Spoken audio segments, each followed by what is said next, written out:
쓰시고 높여주십니다. 그저 용서해 주신 정도가 아니라 그를 높여서 하나님 역사에 쓰세요. 결코 받을 만한 사람이 아니기 때문에, 그게 그에게 전혀 합당하지 않기 때문에 하나님의 은혜가 더 크게 다가오죠. 여러분, 은혜가 왜 은혜입니까? 자격 없는 자에게 주는 하나님의 선물이 은혜입니다. 자격 있는 자에게 주는 것은 은혜라고 하지 않습니다. 그것은 셀러리입니다. 셀러리. 월급 받는 거예요. 한 달 동안 열심히 일해서 주십시오. 당당하게 요구할 수 있습니다. 유노동 유임금. 노동이 있었으니 임금을 주셔야죠. 근데 아론은 그런 입장이 아니에요. 무슨 상을 받고 무슨 대가를 받겠어요. 심판을 받고 벌을 받아도 마땅한데, 오히려 하나님이 그를 하나님의 거룩한 역사의 대리인으로 세우신 거죠. 우리는 이런 아론의 모습을 보면서 아론처럼 돼야겠다 이런 생각이 안 드시죠? 아론처럼 돼야겠다 이런 생각이 아니라, 와, 이런 아론까지 사용하신 하나님이라면 나도 소망이 있네 이런 생각이 들죠. 아론이 됐다면 나도 되는 거야. 아론이 소망이 있다면 나도 소망이 있는 거야. 이렇게 생각이 들죠. 우리는 하나님 앞에서 때때로 제가 하나님 정말 당신께 나아가고 싶고, 정말 이렇게 불로 임하는, 정말 제 마음을 확 불로 지져주시는 그런 은혜요 한번 저도 받고 싶고, 저도 정말 하나님 역사에 멋지게 한번 쓰임받고 싶고, 정말 하나님 한 번 사는 인생인데 하나님 나라의 정말 귀한 자리에서 하나님만을 높이며 살고 싶은데, 여러분 어떻습니까? 뭐가 자꾸 뒷발목을 잡죠. 그렇죠. 왜냐면 내 과거에 지은 죄가 내 발목을 잡아요. 다른 사람들은 모르는데 나는 알아요. 내가 주님께 나갈 때마다 마음이 걸려요. 나도 감당하기 어려운 잘못, 때로는 그저 나 혼자 하나님 앞에 지은 죄 정도가 아니라, 때로는 나 때문에 누군가가 힘들어지고 공동체가 어려워지기까지도 하면, 다른 사람이 나를 정죄하기 전에, 하나님이 나를 정죄하기 전에 내가 먼저 나를 정죄하고 주님께 나올 수가 없는 것입니다. 하나님께서 용서하시겠다고 하셨지만 내가 용서는 받을 수 있을지언정 하나님의 역사의 중심에서 숨길 수는 없다고 생각합니다. 그러나 하나님의 생각은 우리의 생각과 다릅니다. 하나님의 생각은 우리의 느낌과 다릅니다. 하나님의 당신의 은혜를 향한 역사의 의지는 우리가 그렇게 느끼고 생각하는 우리의 경험과는 다릅니다. 하나님은 그것을 압도해 들어오시면서 당신의 은혜로 한 사람 한 사람 마음에 다스려 가시는 것입니다. 하나님의 부르심과 은사는 후회하심이 없느니라. 누가 한 말입니까? 사도 바울. 사도 바울은 그걸 경험했어요. 하나님의 부르심과 은사는 후회함이 없느니라. 아론을 통하여 일하시기로 작정하셨기 때문에 하나님은 그 아론을 고쳐서 깨끗하게 해서 새롭게 해서 그를 어찌든가 쓰시는 것입니다. 하나님의 은혜는 마침내 우리를 불러 회복하여 온전하게 세우실 때까지 결코 멈추지 않습니다. 은혜 위에 은혜, 흘러넘치는 충만한 은혜입니다. 저는 예배 자리 나올 때마다, 특별히 제가 말씀을 전하러 나올 때마다 그런 생각을 많이 해요. 부족합소. 매번 확인해요. 하나님 저 괜찮아요. 하나님 저 괜찮습니까? 제가 이 일을 하기에 적합지 않은 사람 아닙니까? 왜냐하면 여러분들은 잘 모르죠. 제가 어떻게 사는지. 근데 저는 안단 말이죠. 내가 정말 철저하게 하나님 앞에 모든 것을 낱낱이 주님 앞에 세워놨을 때, 정말 하나님이 이 자리에 선포되는 말씀을 통해 이 개혁교회가 고백하는 게 뭐냐면 말입니까? 개혁교회는 이런 고백을 하는 거예요. 목사를 통해 선포되는 그 말씀을 사용하셔서 성령께서 사람들의 마음에 역사하여 죄로 인해 죽어버린 영혼을 살리시고, 하나님을 반대하여 돌아간 영혼들을 돌이켜서 영광스러운 하나님 백성으로 만들어 가신다고 약속하셨어요. 그게 개혁교회가 믿는 설교요 예배입니다. 제가 이것을 알아가면 알아갈수록 주여 제가 참으로 부족한 자인데, 저는 알고 있는데요. 주는 말씀을 전하는 직전까지도 저는 그 고민할 때가 있습니다. 하나님 제가 참 부적절한데. 그런데 하나님의 대답은 항상 똑같아요. 부적절하기 때문에 어쩌면 내가 너를 택함한다. 부적절한 자를 들어서 하나님의 은혜의 도구로, 하나님의 은혜의 증거로 내가 너를 세운다. 그게 확인이 돼요. 그렇기 때문에 그 예배의 자리가 감격이 되는 것입니다. 그 예배 자리가 은혜가 되는 것이죠. 그리고 그 은혜를 힘입어서 담대하게 올라와서 말씀을 나눌 수밖에 없는 것이죠. 아론을 세워서 하나님은 당신의 은혜의 그 깊이가 어떠한지를 우리에게 보여주시는 것입니다. 동일하게 지금도 하나님은 소망 없는 우리들을 불러서 은혜로 회복하여서 세워서 이 사람도 쓰시는데, 나도 쓰시는데 당신에게도 소망이 있어라고 말하는 도구로 우리를 부르고 계시다는 것입니다. 우리가 이 은혜의 하나님을 만나고 이 은혜의 하나님 안에 감사하고 이 은혜의 하나님만을 자랑하는 사람들이 될 수 있기를 기도합니다. 모든 자기 불의를 내려놓을 수 있기를 바랍니다. 여러분, 자기 불의가 뭡니까? 하나님은 됐다고 하시는데 자꾸 자기가 안 됐다고 말하는 거예요. 하나님은 됐다는데 다 용서했고 다 해결됐고 내가 너를 받았다고 말하는데 저는 안 되고 저는 안 되겠어요. 저는 빼주세요. 이게 자기 불의예요. 그만하시고 하나님의 은혜 앞으로 그저 감사함으로 두 손 들고 나오는 것입니다. 이 은혜의 하나님 안에 날마다 다시 시작하며 온 마음과 감사로 주님이 세우신 자리에 축복의 통로로, 이 세상을 축복하는 주님의 축복의 통로로 우리 모두 쓰임받을 수 있기를 간절히 기도합니다. 한 가지 질문이 남습니다. 아론이 이 하나님의 은혜를 경험하고 달라졌을까요? 또 돌아가 버리면 어떡해? 아론은 은혜롭고 감격적인 첫 제사 이후에 아주 충격적인 사건을 경험합니다. 그것은 바로 두 아들인 나답과 아비후, 첫째 아들, 둘째 아들입니다.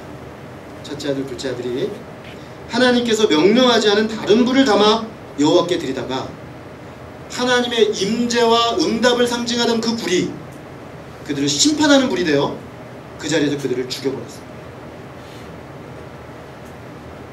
이 사건으로 하나님의 은혜의 통로가 된다는 것이 너무나 영광스럽고 감사하고 은혜로운 일이지만 또한 하나님 앞에 거룩함으로 서야 하는 것임을 하나님은 아주 명명백백히 첫 제사장 사역을 시작하는 아론에게 가르쳐 주셨습니다. 자, 그런데 중요한 것은 이 사건을 대하는 아론의 태도입니다. 오늘 본문의 10장에 보면 아론은 잠잠했다라고 했습니다. 한마디도 그는 하지 않았습니다. 모세를 통해 하나님 말씀하셨습니다. 이 일은 공적 심판이었으므로 사사로이 너가 아들들의 장례에 참여하지 말아야 한다라고 말씀하셨습니다. 그리고 그의 사촌들을 통해 장례식을 치르게 하고 아론은 성전에서 끝까지 나가지 못하도록 말씀하셨습니다. 과도한 슬픔을 나타내지 않고 성전 안에 묵묵히 섬기도록 말씀하신 것이죠. 우리는 여기서 감당할 수 없는 하나님의 은혜로 새롭게 시작한 사람의 내면에 생겨난 거룩한 하나님을 향한 깊은 경외심을 보게 됩니다. 여러분, 은혜를 경험한 사람은요 함부로 못 삽니다. 진짜 은혜를 경험한 사람은요 절대 함부로 할 수 없어요. 왜냐하면 내가 얼마나 소망 없는 자인데 이런 나를 부르신 주의 은혜의 그 크기가 너무 큰지를 알기 때문에 하나님이 너무 좋지만 하나님이 너무 거룩한 분으로 와닿기 시작해요. 그리고 내가 이 하나님의 섬긴다는 것이 너무너무 영광스럽지만 참으로 내가 감당할 수 없는 일을 감당한다는 영적 의식을 가지고 그 일을 하게 되는 것이에요. 그래서 아론이 자기 두 아들이 죽어나가는 그 현장에서도 그는 하나님을 향한 경외함으로 묵묵히 그 일을 감당합니다. 사실 그도 아버지입니다. 저도 아들이 둘 있지만 만약에 아들들이 같은 날 그것도 불상사로 죽었다 그 어떤 아버지가 슬프지 않을 것이고 어떤 아버지가 고통스럽지 않을까요? 출애굽기 32장에 등장하는 아론을 한번 생각해 보십시오. 아론은 굉장히 인간적으로 분명히 반응할 수 있었을 것입니다. 그러나 그는 전혀 그렇지 않습니다. 그는 슬픔을 억누르고 하나님의 은혜 앞에서 자신의 일을 감당합니다.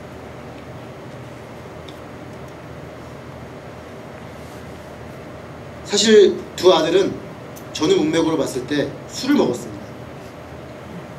술을 먹다 보니까 이 불을 쓸 때 번제단에서 나온 불을 가지고 안에 불을 피워야 되는데 외부 이방 우상 숭배하는 불을 가지고 들어온 거예요. 그러니까 지금 두 아들이 예전에 아론이 했던 죄악을 한 겁니다. 왜 이 번제단에 불을 써야 되냐면 이 번제단은 하나님 앞에 우리가 죄인이라 죽을 수밖에 없는 우리들을 대신하여 어린 양이 피 흘려 죽은, 그래서 그 양을 불태워 올리는 것입니다. 즉 어린 양의 대속주 어린 양의 피를 상징하는 거예요. 우리는 어린 양의 피 없이는 하나님께 나갈 수가 없다는 것이죠. 하나님 그것을 보여주신 것입니다. 어린 양으로 오신 예수 그리스도의 피 없이 하나님께 나갈 수 없다. 이 진리를 붙잡는, 그리고 그 진리 안에서 사람들을 하나님 앞에 이끄는 사람이 제사장이죠. 아론은 자신이 맡은 직분이 그거라는 걸 정확히 알고 있었어요. 그렇기 때문에 두 아들이 바로 그것을 허물어뜨렸기 때문에 과거 자신이 했던 마땅히 심판받아 마땅한 범죄를 행했다는 것을 그는 알고 있었어요. 그렇기 때문에 그는 겸손히 하나님을 섬기는 자로서의 경외감과 거룩함이 없었던 그 아들들의 모습을 안타까워하며 묵묵히 자신의 자리를 지켰습니다. 하나님의 은혜로 세움을 입은 사람들이 그 은혜를 만홀히 여길 수 있는 여지가 이 두 아들을 통해 보여지는 것입니다.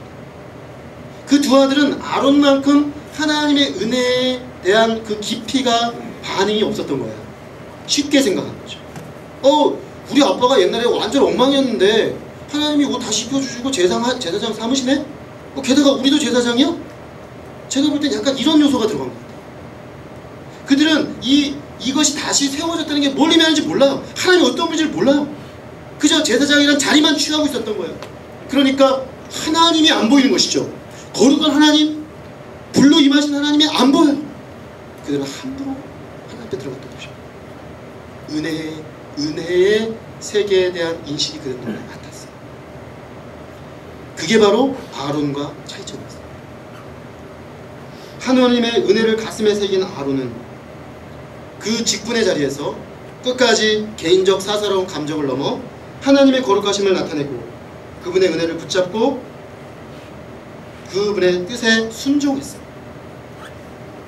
하나님의 은혜를 참으로 경험한 사람은 이처럼 하나님 앞에 그 삶과 사역을 대하는 태도가 변화됩니다.